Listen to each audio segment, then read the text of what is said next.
আসসালামু আলাইকুম, সবাই কেমন আছেন? আমি আজকে আপনাদেরকে দেখাবো হচ্ছে আমি রোজা উপলক্ষে কি কি চাষ করেছি। কোন কোন সবজি নিয়ে আমি ফোকাস দিছি রোজার মধ্যে, আমার কোন কোন সবজিগুলো খুব বেশি প্রয়োজন হইতে পারে। ওই জিনিসগুলো আমি আজকে আপনাদেরকে একটু শেয়ার করার চেষ্টা করবো ইনশাল্লাহ। সর্বপ্রথম আসি হচ্ছে আমাদের রোজার মধ্যে একটা খুব গুরুত্বপূর্ণ জিনিস, সেটা হচ্ছে এই পুদিনা পাতা। দেখেন, মাশাআল্লাহ সুগ্রানটা অনেক সুন্দর। তো দেখেন, ইনশাল্লাহ আমার একটা ফ্যামিলির জন্য এগুলো দিয়ে এনাফ হয়ে যাবে। তো সর্বপ্রথম আমি এগুলোর উপর ফোকাস দিছি, কারণ এগুলো রোজার মাস আসলে অনেকেই দামটা বৃদ্ধি হয়ে যায়, 2-3টা দিয়ে 10 টাকা 20 টাকা এরকম খুঁজে। দ্বিতীয়টা হচ্ছে আমার এই যে বেগুন।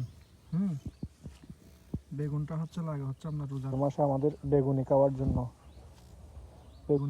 বেগুন লাগে।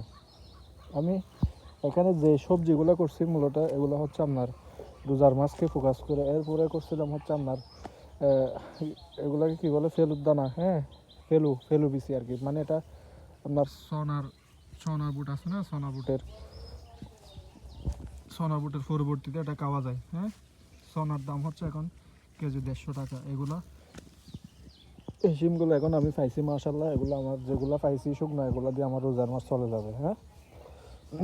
তো সোনার পরিবর্তী করছে এগুলো মাশাআল্লাহ, এখনো আছে গাছে, এগুলো ধরতেছে। তৃতীয় নম্বরে যেটা করছে সেটা হচ্ছে আপনার এই যে কাঁচামরিচ, একদম মানে আপনার এই যে কি মরিচ বলে, দান্ন মরিচ যেগুলোকে বলে আর কি। ইনশাল্লাহ ফুল আসতেছে, দেখেন ফুল আসতেছে। এগুলাতে আমার রোজা শুরু হইতে হইতে এখান থেকে আমি মরিচ পাবো ইনশাল্লাহ। এই যে দেখেন মরিচ, মাশাআল্লাহ এই দেখেন মরিচ শুরু হয়েছে। এগুলো হচ্ছে দান্ন মরিচ, রোজা কালকে পরশু 3 দিন থেকে শুরু। এই যে দেখেন এগুলো খাওয়ার উপযোগী হয়েছে কিন্তু। আমি রোজার মাসের জন্য এই ক্ষেতটা বেশিরভাগই ফোকাস দিয়েছিলাম। ইনশাল্লাহ আমি পারছি। চেষ্টা ছিল, কষ্ট ছিল, অনেক পরিশ্রম ছিল, সব কিছু মিলাই করতে পারছি আর কি। তো সবাই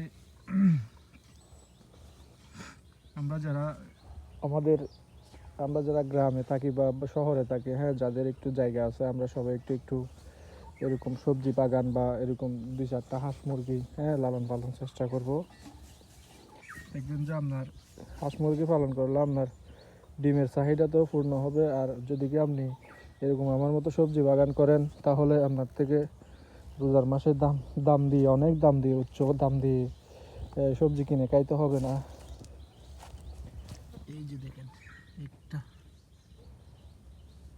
হচ্ছে আপনার মিষ্টি কুমড়া। এবছর মিষ্টি কুমড়ার ফলন অত ভালো না, তারপরে আল্লাহ পাক রব্বুল আলামিন যা দিছে তার শুকরিয়া। মরিচ দেখেন লাল লাল হয়ে আছে, দেখতেছেন? এই যে দেখেন মরিচ।